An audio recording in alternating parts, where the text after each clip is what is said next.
Middle of May. Can't believe it's May already. I can't either. This year's going by so fast. Yeah, what happened? We're still just going to give it another minute before we get started. Is that you? You hear that? Here's how myDevices makes it easy to deploy hundreds. Well, that is Cam speaking on another video. It is me, but it's not me. Perfect. Matt, Sergio, David, I see just joined. Feel free to drop in the chat where you're calling in from. I'm in Atlanta. Cam is in California. We're always just curious to see where everybody's at. London. Awesome. Nice. Thanks for joining.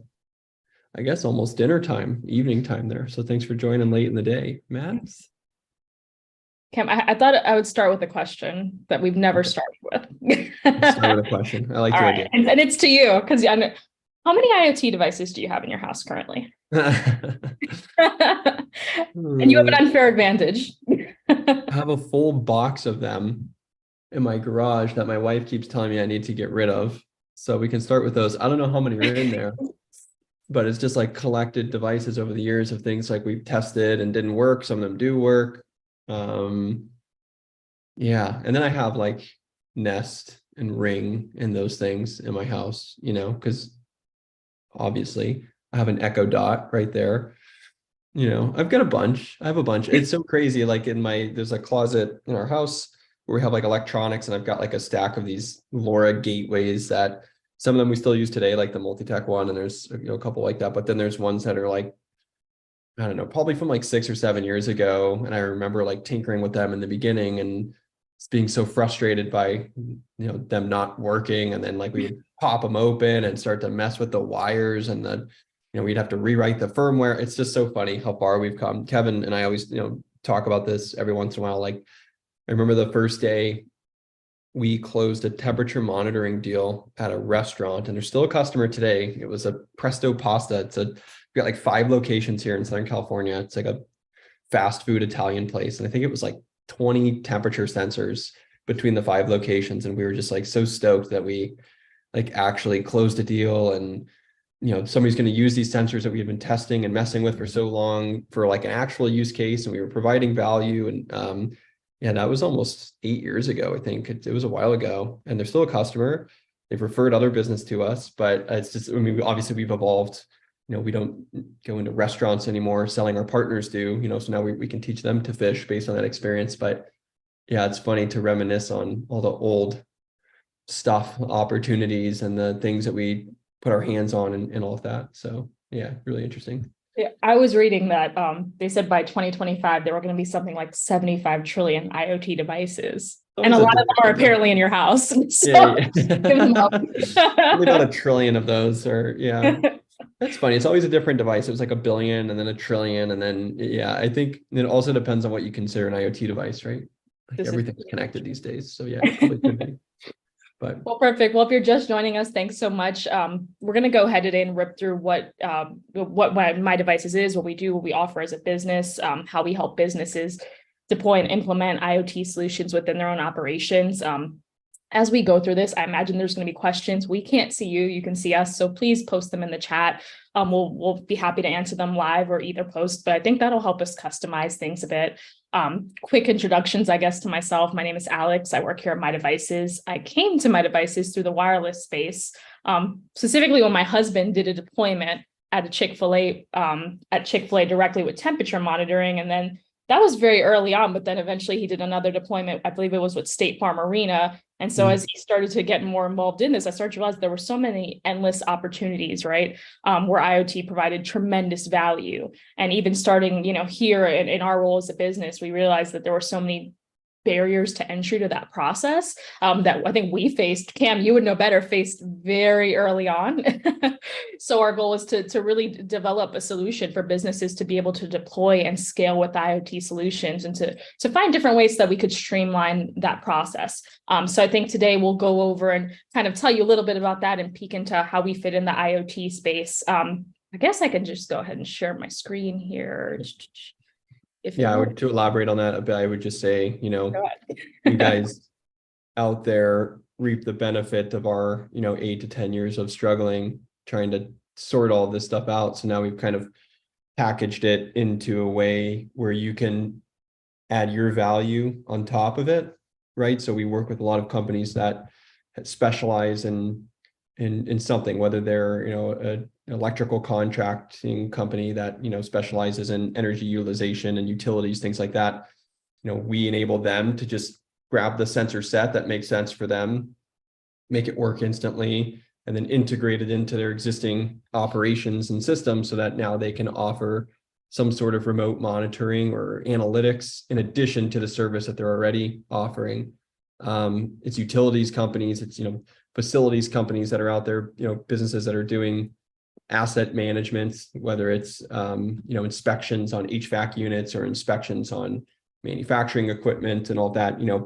The service we provide to them enables them to be able to offer better service to their clients, or even save money while offering the same or better service to their clients. So yeah, that's always been the goal of IoT, was to create these efficiencies and ROI around business. But when you actually start to get into it, it's so, so complicated you can understand the concept of, okay, if I put sensors on this HVAC, or if I put sensors on this machine, or whatever it is in a building, a smart building or a smart city, you can conceptualize very easily how it would provide benefits and make things more efficient and automate processes. But the physically trying to do it is where most people get stuck, because, it's just really complicated. So we've taken all those complexities and simplified them. And then now we just license out the technology that we've created so that you can take advantage of it and get to market quickly. So yeah, Alex, we'll share screens here and show some of, who we are, what we do, to kind of add some more color to that. And then please throw in your questions as we go and we'll answer them live. So, you guys can get the most out of this, but yeah, it'll be a quick one. But yeah, Alex, go ahead, take it away. I'll go for it. This is really where the story starts. Our website, our new recently redone website, which we love. But like he said, our goal is to simplify this process tremendously. There were so many moving parts, right? Whether it's first you acquire an IoT device, and like Cam said, he had one and it didn't do anything. Or, how do you get that device to work to do what you want it to do? Device management, integrations, or even just ordering hardware when there are thousands of different manufacturers on this at this point, or different APIs that you'd have to manage on every single sensor in order to integrate those devices into a platform. So we wanted to bundle all of that into a single offering so that you can go to market much faster at a much more reduced cost and a much more reduced risk. The first way we do that is providing a very large online catalog of sensors. It's currently sits at the largest catalog in the world, I believe, but there's close to 1,200 devices here that we've aggregated all into one single place. There's temperature sensors, electric sub-metering solutions, vibration monitoring sensors, environment monitoring sensors. It's a satisfaction terminals. It's an endless list that you can go on for days with just looking at this library. And so essentially, or at least normally when you purchase these sensors from a manufacturer, they don't really do anything, right? You've got to understand the provisioning, you've got to understand the programming and all of the mechanisms on these devices to get them to do what you want them to do. And that's essentially where we come in. We actually warehouse these in our own warehouses. We have one in Burbank, California. We have an additional office and warehouse in Paris. And so we understand the provisioning, we understand the programming methods for each of these sensors, and we've consolidated that within our software so that these become plug and play solutions. So now when one of these sensors arrives on site, you can just go to the back of the sensor, you can scan this QR code, and you can immediately get data off of that sensor. So you're going to think of us as a vendor where not only you can acquire tons of hardware, including bringing in external devices, but as well as a software, so you can see that data in an easy, clean way, integrations that if you need to route that data elsewhere into your own applications, so that you can enable this within your own systems, you're now able to, deployment services and additional value-added services, so that we can essentially streamline the IoT process, and you can just focus on what's most important, which is your clients, servicing them, and selling them, and giving them these solutions as a service. So really just, I would say one of the ways that you can go to market with this is the software that we provide to you directly. We allow you to white label our software. My screen is very big, Cam. Do I have to make this bigger? You're the one to tell. No, No, I think it's fine. The Zoom's actually pretty good. So yeah, all good. Okay, good. I know you always tell me it's too small. Yeah. And this is just one way that you could go to market, but we allow you to white label our software directly. So we build it for you. Your logo would go here. This would go on your own colors. It would sit on your own domain. You can access it anywhere that has internet, smartphone, computer, tablet. And then there's all these different ways to see that data. It's really robust. There's different dashboards. So you can click in and see where a sensor is operating by location. You can look at monitoring temperatures, occupancy levels, even live occupancy levels. That's our office, right, Kim? Or different level map views. Actually, no, this is the one I like, this level dashboard. Vibration monitoring, predictive maintenance for detecting anomalies. There's so much you can do, water usage, even electric sub-metering. There's so many different ways you can utilize this. You can create custom sensor maps that if you want to see these sensors live across location, or if you want to do maybe asset tracking on site, or even utilizing security solutions, panic buttons in hotels. They'll have these solutions and they want to know when someone clicks this button, where exactly they're at in the hotel so that they can get to them. And so we have these maps that we can create in the app so that immediately, hey, they're at 201, I need to get to that room immediately. You can even come in here and create your own custom dashboards. And I think this is, in my opinion, probably one of the more popular features, that you can just come in and drag and drop this data and see it the way you want to see it, and then send it out really anywhere you want it to go, via hyperlink, or, there's so many different ways. Let's see a couple of ones we have here. Like this is an HVAC custom dashboard here. So there's so many different ways that you can customize this directly for your clients. And I would say that that's really just one of the ways that you can go to market. Go ahead. Yeah, sorry to cut you off there before we transition out. So I like to call this the first stop of the data. And in most sales cycles with an IoT solution, the hardest thing to do is get the first step forward. If you've got an opportunity or a project you're working on, and maybe a client needs to understand how much, it's a really popular one recently, actually, a client may want to understand how much electricity their building is using. Think of like an office building, and there's refrigerators in there, and there's hot water heaters and HVACs, pumps, and all kinds of things that are using electricity. So let's say that's the project. We're trying to figure out how much electricity this building is using, so that the building owner can see what they need to reduce to help towards carbon neutrality and save energy, save on their electric bill and all of that. So the first thing you would do is say, okay, well, I need to find a sensor that can actually do what you see on the screen here, which is monitor how much energy is being used, right? Sounds simple enough. The problem tends to be that now you go out into the wild, into Google or wherever, and you're searching for the right sensor, and then maybe you can purchase it. And then you also need a gateway. So you go and purchase the gateway, and now you've got these user manuals from each one that tell you, pages worth of steps, what you need to do to make this thing work. And you've got to get a LoRa network server and spin that up and then connect those things. And then, all of this stuff. So what we enable our clients to do is skip that and get to the point of quick iteration. The most important thing that you guys need to be worrying about and figuring out is which sensor do we need to use and what types of data do we need to pull off of that. You can't even think about that if you're stuck programming hardware, waiting for it to be shipped from a manufacturer that speaks a different language, or reading user guides that don't make any sense, right? So the very first thing that we provide, that instant value, is buy a gateway, buy a sensor, it comes, you scan it in, okay, now we've got a dashboard. We don't know off the bat if it's the right sensor necessarily. Sometimes we do, if it's a use case that we've done multiple times and we've is replicable. But if it's a new project or something we're trying to figure it out, we may not know if it's the right sensor, but we'll know quickly because we can get data from it instantly and we can look at it. And then typically our clients, you guys out there today, you'll tell us like, hey, the power factor and the voltage and the current and the the three phases, or whatever the niche expertise on that's required, that information, you're going to give us the feedback of, hey, this is working or it's not working, right? And then with that, if it is working, okay, great, this is the right sensor, this is the right data. Now we can move to the next step of, where does that data need to go to? Typically, it's a building management system or a work ticketing system or an ERP, somewhere where the end customer is going to be able to see value from that data. On the flip side, if it's not the right sensor, okay, let's try a different one. We give you a different sensor for the use case, takes 2 seconds to scan it in.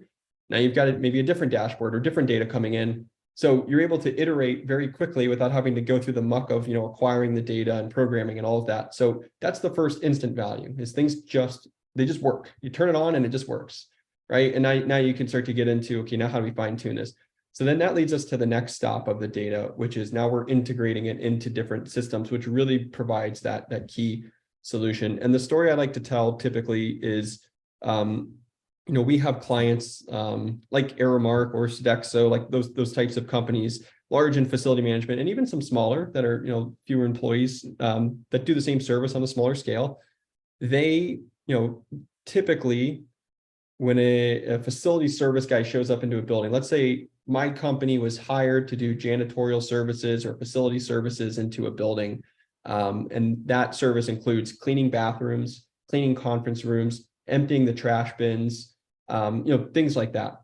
If my employee shows up for the day and there's an app that I give him that he opens his phone when he gets to the building, and it's got this list of things he's supposed to do: clean conference room 1, clean conference room 2, clean bathroom 1. Traditionally, that list is built based off of just rudimentary, arbitrary, kind of just clean things for the sake of cleaning them, really, because we need to clean the whole thing. So we're just going to structure it time-based, just clean everything at a certain time. When we go in and deploy sensors and we visualize it here first and make sure, okay, it's counting people, it's getting occupancy, and it's all accurate and good. Then now we're going to send the data to that app. So that janitor that shows up, or that facility services guy, he's going to use the same app he's always used his whole career, except now that checklist that he sees is going to be optimized. It's going to be demand driven. It's going to tell him not to clean conference room 1 because nobody's been in there for 48 hours. It's going to tell him to clean bathroom 3 first because 25 people have been in there in the last hour. So now we can take the data from these sensors, put some value around it, and get it into the system where that value is best distributed to, right? And that's, through here, that's what I call the next stop of the data, which is the integration. So yeah, Alex, on the screen here, this is kind of our one-click integrations list, and we do webhooks, or we can do MQTT, or we can do, into Azure or AWS, if it's a custom app, and it's hosted on Azure, we can send it to the S3 bucket, or, wherever it needs to go. We've got a full-blown REST API as well. But I guess, Alex, I'll let you kind of just jump into this segment of it if there's any more to say on that. But yeah, hopefully that was helpful.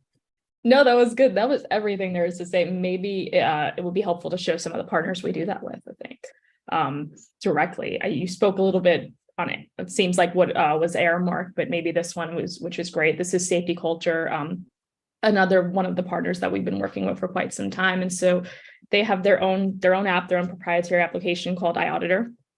And so it's a concept of inspection checklist. And so I think, am I still sharing my screen? I am, right? Okay, just making sure. But it's a concept of inspection checklist. And so their clients started reaching out to them because they wanted to deploy sensors to automate the inspection checklist. That way they weren't having to go out and manually check things every time. And so this was something they couldn't do. So they reached out to us directly, and we actually empower this entire strategy for them through all of our APIs underneath just supporting this. So now their clients can go in, they can go into the iAuditor app, they can purchase sensors directly from iAuditor. They don't see us. We're on the complete back end of this process, but we do the fulfillment of this hardware. We ship it out to them. We provision, we program all of these devices. And now when it gets to their client, they're going to go on that sensor. They're going to scan the QR code into the iAuditor app. It's immediately going to connect to the inspection checklist and start to populate data. Again, it's just another way that we are empowering all of these businesses to take IoT solutions and scale them directly within their own clients on a very large scale, I would say, because they've done very well. And that's what we do for businesses. And I don't think we spoke about this even enough, but some of the partners we're working with, companies like T-Mobile, Aramark, Safety Culture, Sodexo, all of these businesses, we've been working with them to scale IoT solutions. Some of them are using that white labeled application we showed you, companies like T-Mobile, but then Safety Culture, Aramark, all of them have their own software, and they're just using us as the middleware to get that sensor data in to support everything they're doing for their own clients. Those front ends. Oh, go ahead, Cam. Go. You were going to say. If you go to the product section of the website, actually, the view I like to show is if you go under integrations. On the far left, integrations. So it's what we like to call the universal sensor API, right? So myDevices sits in the middle of, any sensor and any platform, really. So a big challenge with IoT outside of everything that we mentioned has always been getting data from the sensor into the right platform. And as we scale with some of these large enterprise deployments, where we're stepping in and fixing the knots that have been tied. This is, anybody that's not deploying at scale already, I urge caution that you do it the right way from the beginning, because we've stepped into so many large scale deployments that were like a quarter way deployed, and it's been a massive amount of cleanup to work backwards and then get it done right, as I would say. But the problem is, and where they get stuck is, sensor A from manufacturer A has platform A and its own set of APIs. So now you integrate that into like iAuditor, let's say, or to SAP or wherever it's going. Okay, great. And now you've got another project or another use case. Now you have sensor B from a different manufacturer. And then you've got to integrate that into your platform, right? So now you're working with two manufacturers, acquiring sensors from two different sources, and also integrating two sets of APIs, and then a third, and then a fourth, and then a fifth, because inevitably there's not one manufacturer that can solve all of the problems.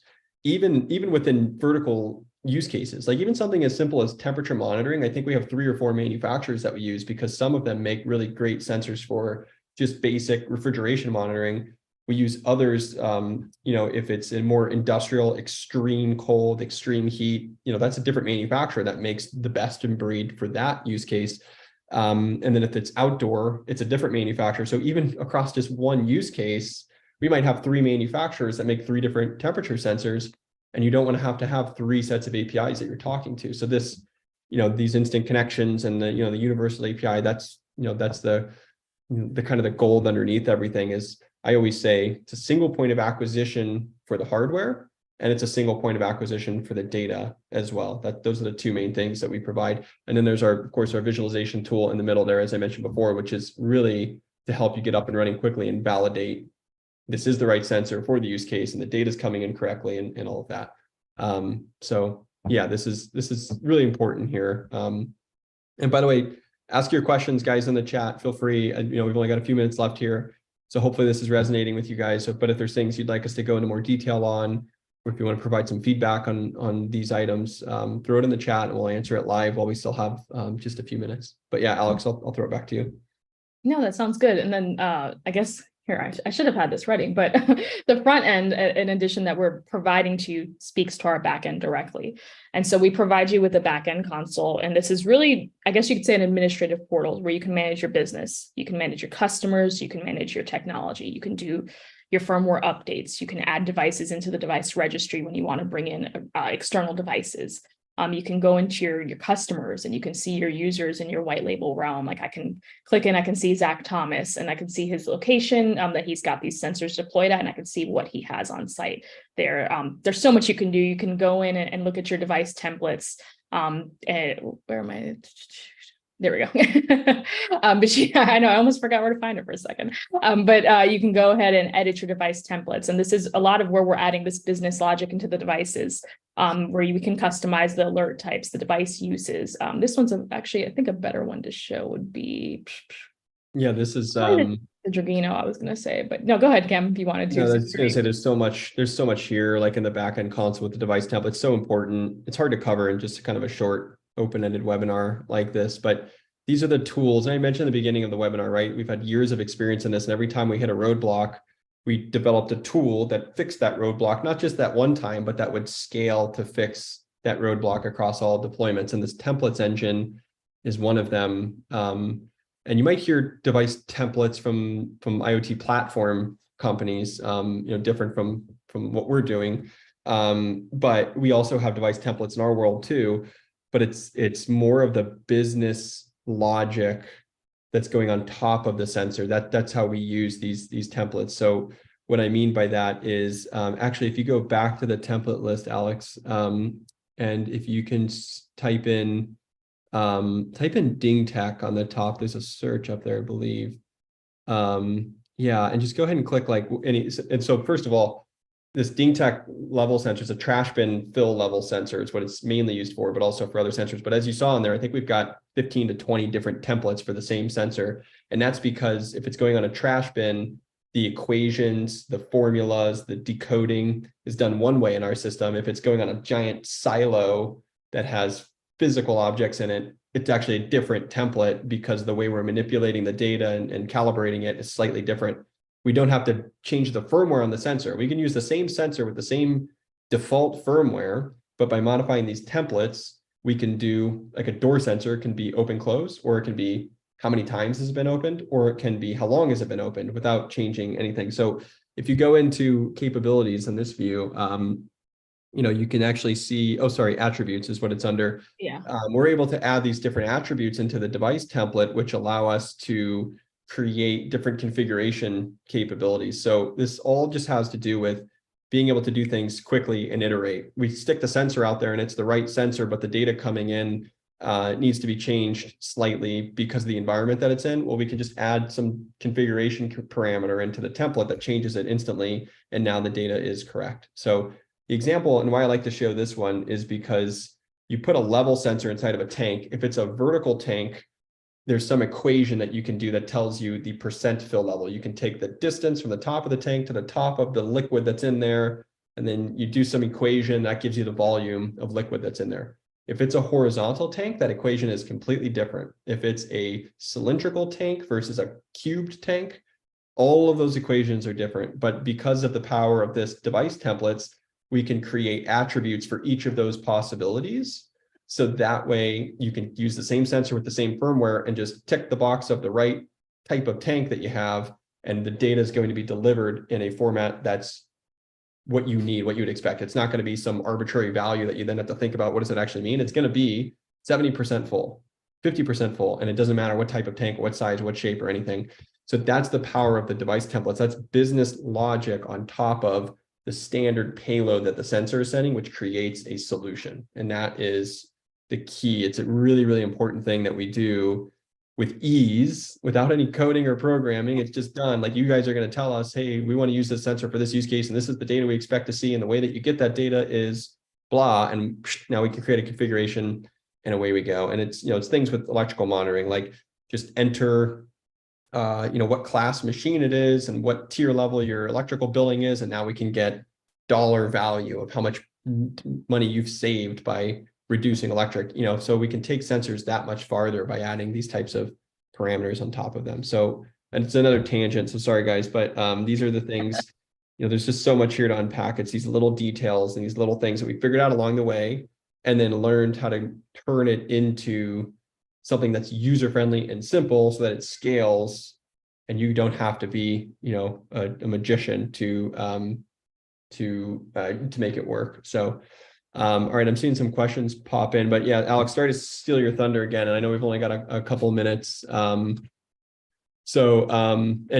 Matt, to answer your question, yeah, leak sensors are big right now because there's all kinds of insurance incentives to protect your property by using leak sensors. Like in general, utility, electric, water, and gas, reserving those resources. Any sensor that can reserve those resources is becoming popular because all of those things are becoming finite and expensive. So leak is a big thing as a part of that. So I think the best way to find out more really is to jump on a call with us so we can discuss what project you have and all of that and see how we can help. There's also documentation on our website. If you go to docs.mydevices.com, you can also look at our sensor catalog and look through data sheets and all the different sensors and all of that as well. But yeah, I definitely suggest getting on a call with Alex to kind of comb through, what you're working on. Yeah, and I know we're running short on time. I just want to touch on this last area because I think it's probably the most important part of what we do, which is the enablement part. And just like Cam was saying, when first how to even find the devices that are the right fit. And so much of that process is the support that we provide. There's services, training to make you successful. Initially, we start with a kickoff call with our team so that we can understand what projects you've got going on. And then we bring in our sensor experts who work directly for myDevices, people who have industry knowledge, 10 to 20 years experience. And so they're consulting on which sensors will be the best for your use cases. They're putting together solutions. They're putting together custom dashboards. And we're doing all of that ahead of time to make sure that you're in the best position to bring this to your clients. We train you on our app, we train you on our backend console, and then there's additional professional services. Maybe you need help with an installation. Maybe you need boots on the ground to physically go out and install the sensors. We've got close to 55,000 installers in North America that can assist and go out on behalf of your business, or technical support for whether it be hardware troubleshooting, or systems integration and getting the data routed into your customers' platforms and all of that. So we're assisting with the hardware, the software. We're providing you with the connectivity through a private LoRa network server. Essentially, we're providing everything that's needed to make an IoT business successful. Again, just reiterating that we're streamlining the IoT process and enablement for companies like yours so that you can white label, use integrations to get the data routed where you need it to go. Hardware that's plug and play ready from over 300 different manufacturers, and then support from our team, our sensor experts, our deployment specialists. So we only have a minute here. I think we're really down to the line. I will open it up for a Q&A before we have to wrap up here. And feel free to drop that in the chat. But what I will go ahead and post here as well, because I know we're ending shortly, just go ahead. We'd love to hear a little bit more from you. We can't see you on these meetings. It's so limiting. We'd love to hear a little bit more about the IoT projects you're working on. So go ahead to mydevices.com/Alex. Cam and I will be happy to speak with you, maybe to put to mind some sensors that we think would be a good fit, maybe deep dive into the software a little bit and how you can use that to be successful. But yeah, I guess give it a moment and let's see what questions we have. You answered Matt's question, Cam. We've got another one here.